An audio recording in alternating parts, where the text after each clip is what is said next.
Merry Christmas almost to my good friend Laura Hampton. Hi, Merry Christmas almost. Are you at home? I am. I'm at home. I've got my Christmas tree, got my decorations up. We're ready to go. So where do you live, Laura? I live in a place called Bingham, which is about 5 miles from Skydive Langer, which is my home drop zone, just in the middle of the UK, around Nottingham area. And you've made the big move in 21. You've left your corporate life and moved into full-time skydiving. Yeah, 3 weeks ago, I left my full-time corporate job. So I used to be a PR director for a digital marketing agency, and I've done that for the past 7 years at the same agency. I've been in the industry for about 12 or 13 years now, but I've always skydived alongside it. It's always been my passion. And actually, it was the lockdown that meant that I put a little bit of money aside, and I was able to take the leap now. And yeah, now I'm working at Langer full-time. How long had you been toying with the idea? Is it something you've been planning, or was it a spur of the moment thing, or what? It's always been something that was in the back of my mind. So I've skydived for many years. I've been skydiving for 14 years now. My boyfriend works in the sport. My boyfriend Chris is full-time at Langer. Most of my friends are full-time professional skydivers. The only thing that was ever holding me back from taking the leap was Chimera. So I'm in a 4-way team, and as we know, being in a 4-way team has got its own expenses that it comes with, and I needed to work the day job to pay for that. So it really only became a realistic proposition when we had the lockdown of last year. So sadly, not being able to jump did mean that I was able to put a little bit of money aside. I've now got enough to do my team for another year at least, and that meant that I could go, yeah, I'm going to do it now. So yeah, a little bit spare of the moment, but it's always been around in my head. People might not realize in air sports, I mean, it costs a lot of money, in whether it be flying, skydiving, ballooning, anything. You need a high disposable income. I was quite lucky when I did my team. I had a pub, so I had I had the money coming in, but I wouldn't even like to try and estimate how much I've spent over the years. What I always say to people, if I'm load organizing and we land an 8-way, we're all high-fiving, and I'll say, another successful $1 million skydive. And they'll say, what do you mean by that? I said, well, it's probably what we've spent to do this jump. Oh, yeah, you're right. It's crazy, isn't it? But I do think that you make other kind of allowances within your life in order to do that. So I have a nice house, but I have no children. No one's dependent on me. I drive quite a naff cheap car, and you make other kind of considerations that mean that you can do the thing that you love. When did you start jumping? How did that come about? Gosh, many years ago. So I was at university, and something came up called Raising and Giving Week, which is where you could commit to do something fun for charity, and tandem skydiving was one of those things. So me and a couple of friends signed up to do it. My mum had done a tandem before, so I knew how good it was likely to be, and we just thought, yeah, we'll give it a go. So me, Rachel and Lauren, we set off, we raised all this money. We ended up raising, I think it was about 3.5 grand between us, did our tandems, got to the ground, and they were like, yeah, that was okay. Quite enjoyed that. I was beside myself. I was like, this is literally the best thing I've ever done.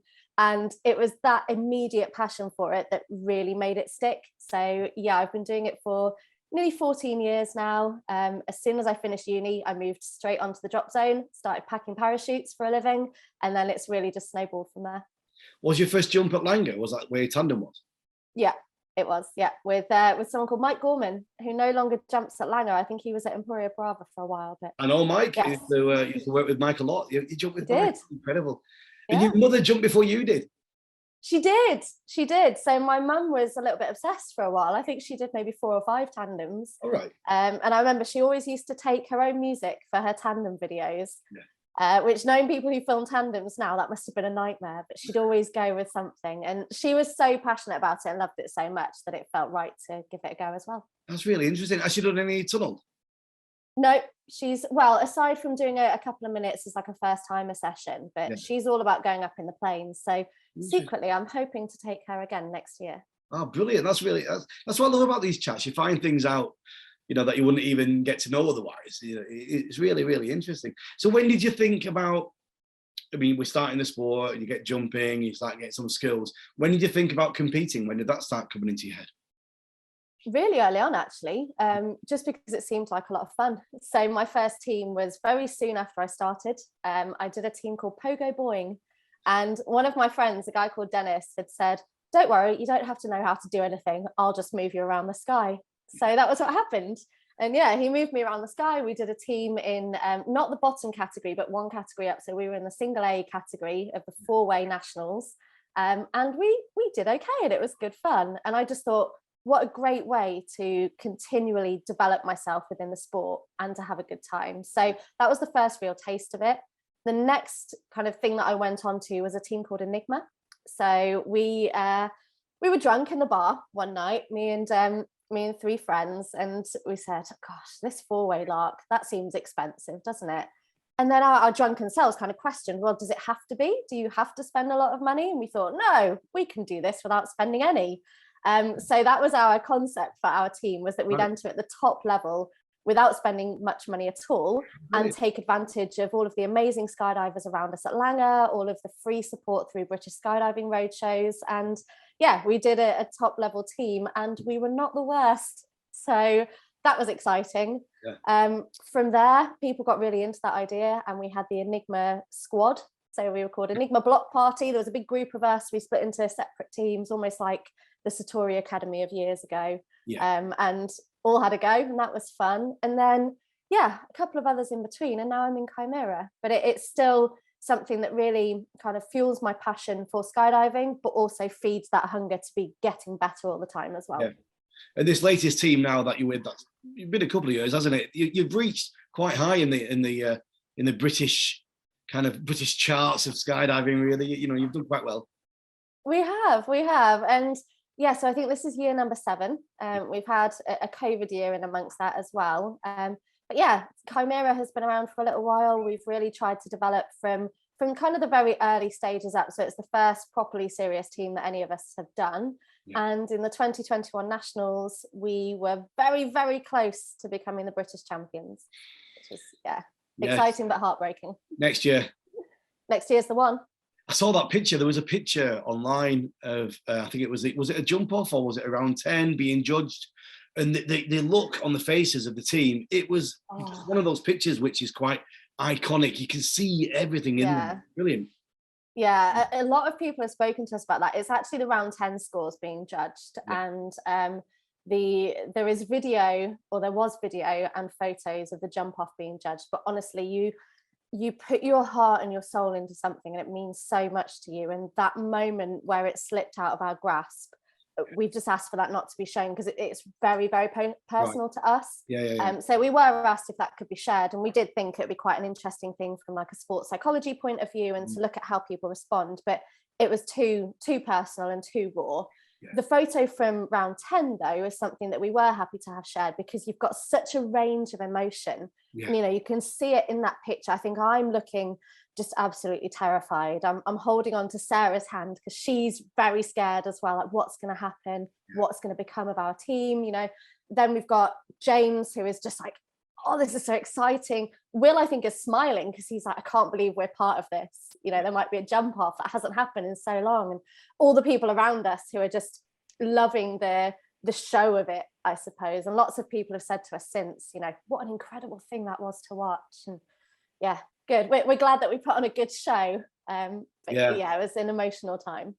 During my 4-way days, it took me a long time to realize, but I was probably a bit of a dick, really. I was quite a hothead, and I didn't deal with losing very well at all. There's a lot of psychology with a team. You've got all the people around, and the money you've spent, and the time you've spent, and feeling like, have you given enough? Have you given too much? Is that person giving enough?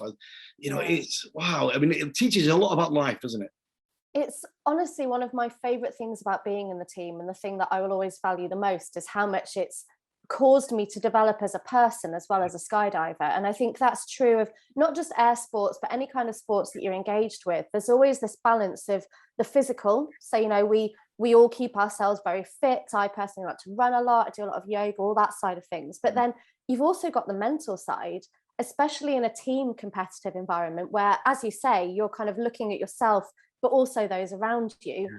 You have to be very conscious of the effects that you can have on other people, the impact that your actions might have. And there's so much. And we really went into that Nationals this year thinking we are the most physically and mentally prepared we've ever been. Yeah. And yeah, as I say, to then have it not come to the end goal that we wanted was heartbreaking, and it still hurts now. But equally, to have created that that show, and for people to be so engaged in our sport at that level was such an awesome thing that we're also very, very proud of, and hopefully it will inspire other people to want to get involved as well. Even little things like how you walk off the field after a jump, you know, how you connect with your team as you're walking off. Pete Allen taught us years ago, you know, never walk off the field on your own. Wait until you're all together, then walk off. And if anybody ever says, "How was a jump?" it's always, "It was great, thanks." Yeah. No matter little what. things like that. And I've used it in my, before I left my corporate job, I actually did a presentation within the business I was working for called Business Lessons I Learned in the Sky. Because I think there's so much that translates from the sporting world into the business world, where, you know, you can be in business and you're working on a joint project with people, and, you know, you might be blaming this person or looking for, and actually the lessons that we take from good sportsmanship overlay into so many areas of life. I think it's really important to kind of recognize that. How was that last day at work? How did it feel? It was good. It was a lot of fun.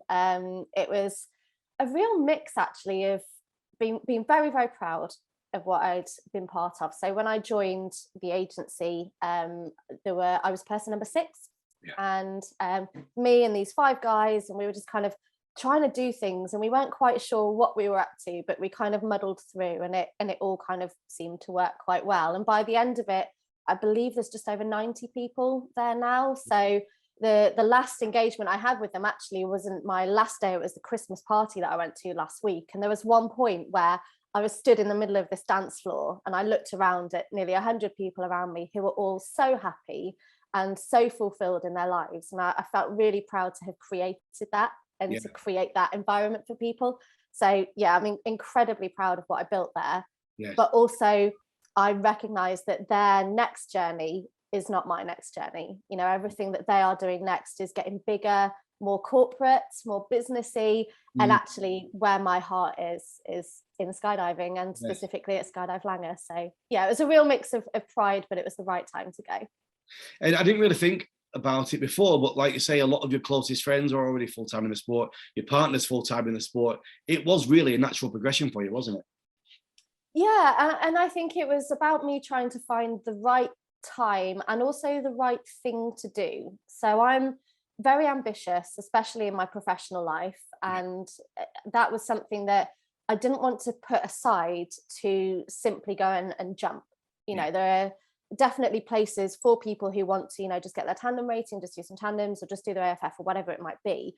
For me, it was about really identifying what my purpose would be on the drop zone. And I know that you and I had a few chats where I talked to you about how you made similar decisions to me, and that was really insightful. And also just looking at where I felt that I could really add some value. So I've actually created a new role at Langer, which is one that I can really get my teeth into, that encompasses jumping, but also so much more. And I think that that's what's made this the right time for me to do it, is that I now have a purpose. So tell me a bit about that purpose, if you can. I don't know how much secret it is, but I mean, tell us all about it. It's all up for grabs. So hopefully you'll see it all coming to fruition over the coming months. But a big part of my role is developing what we're calling our progression school. So there's recognition that as the drop zone has continued to grow and the sport of skydiving becomes more popular, we get a lot more people coming in at kind of the beginner end of it. So tandems, people learning to skydive, but then there's been typically a little bit of a drop off once people have become qualified skydivers. So that's where I really saw the gap. And that's where I'm going to be kind of focusing my efforts, is how do we get people to stay engaged in the sport that we love so much beyond that initial rush of, oh, I'm learning, or I've got my license. So I've got lots of activities going on, including some quite basic things like making sure we've got enough coaches available, making sure that we've got a space for people to brief and debrief, but then also some bigger considerations around the whole engagement piece. You know, how do we motivate people to come and coach on the drop zone? How do we reward them and incentivize them for their efforts? How do we make sure that there's stuff going on for students when they can't get a coach or once they've achieved the qualification, all that stuff. And also a little bit inspired by you, Regan, this whole idea of how do we get people to love the environment there as well. So I know that a lot of your role in the early days was just getting people jumping and getting them enjoying it. So I'm really enjoying getting to know people and being the person that they can kind of come to put together groups and to jump with. So yeah, lots of stuff focused on progression and a little bit of marketing on the side as well. You've had some good weather these last few weeks. You've all been jumping at Langer. Oh, it's been beautiful. Yeah. It's yeah, this time of year in the UK is always, it's absolutely stunning. On the days where we can jump, you get incredibly crisp blue skies, you get nice early sunsets as well, so lots of sunset jumps. But equally we do get the tricky days as well, like today, looking out the window, not very nice. And how does that work for you then with the role? Are you committed to be on site a certain number of hours a week, or how does it work? So I do have a number of hours that I am contracted to.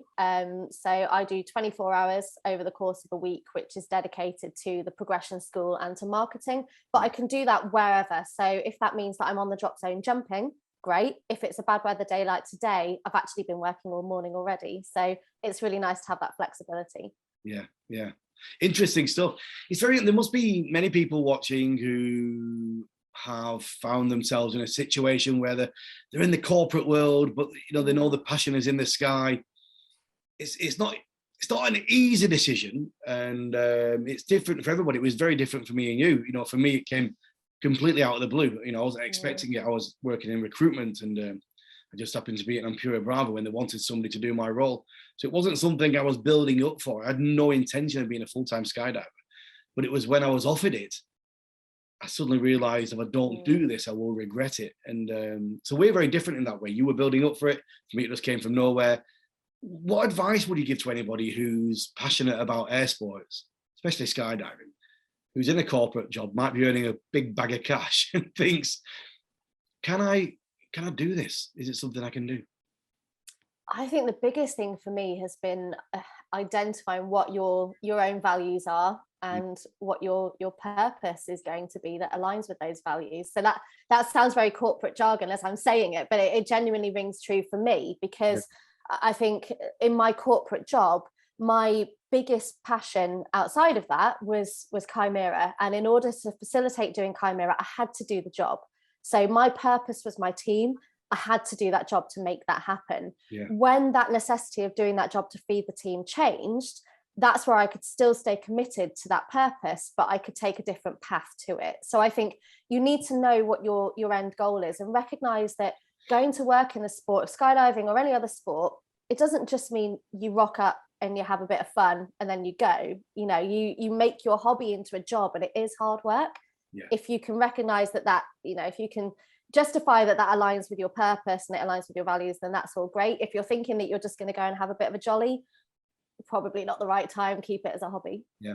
And then the other trick as well, when we do what we do like this, is turning your hobby into your life, is then having something else outside of that. For me, that's been very important all throughout. I don't understand. I'm sorry. I spend all my time skydiving. I do agree with that. I think for me specifically, from a skydiving context, what I've always tried to do is have multiple things happening in skydiving. So I'm not going to lie, I am still, even 14 years in, obsessed with being on the drop zone, but having different things going on means that I've still got that variety. So I'll do my 4-way team. I've also got a free fly team. I'm also working towards being an AFF instructor. I'm also filming tandem. So I've definitely got that variety. But I think, kind of as soon as you do make your hobby your job, it's just making sure that you don't become a one-trick pony, because you'll get boring to yourself and you'll get boring to those around you as well. Absolutely. And you've got your fitness, and we see you running, and that's very good. It's not only drop zone life. You're out there doing other things as well. That is true. I do very much enjoy running. I have to admit, the running comes from a skydiving place, because I'm like, the fitter I am, the more agile I can be, the better it is for the team. But yeah, I do love doing that as well. Yeah, good. What's going to be happening during Christmas for you? So we are isolating. So it's going to be Chris and I at home. We've got 2 cats that we're going to be hanging out with. We bought a hot tub after the last lockdown. So I think a lot of hot tub time. Yes. A lot of the stuff that I can do preparing for the coming year for Lange as well. So a lot of ground-based work. And then, once we're done with isolation, fingers crossed, there is a Christmas boogie, the UK's only Christmas boogie here at Lange. So I'll be part of that too. When is that? How long does it last? That starts on Boxing Day, and it lasts right through to New Year's Eve. Good. Oh, I'm sure it'll be fantastic. Laura, it's been great to catch up with you and get a bit of an insight into your world and your life. Thank you so much for inviting me, and thank you for all of your support so far as well. It's been really invaluable. You got it. Enjoy the rest of your day. Best wishes to the family, and have a Thank you very Merry much. Christmas. Merry Christmas to everyone. Take care. Look after yourselves. Bye-bye. Bye.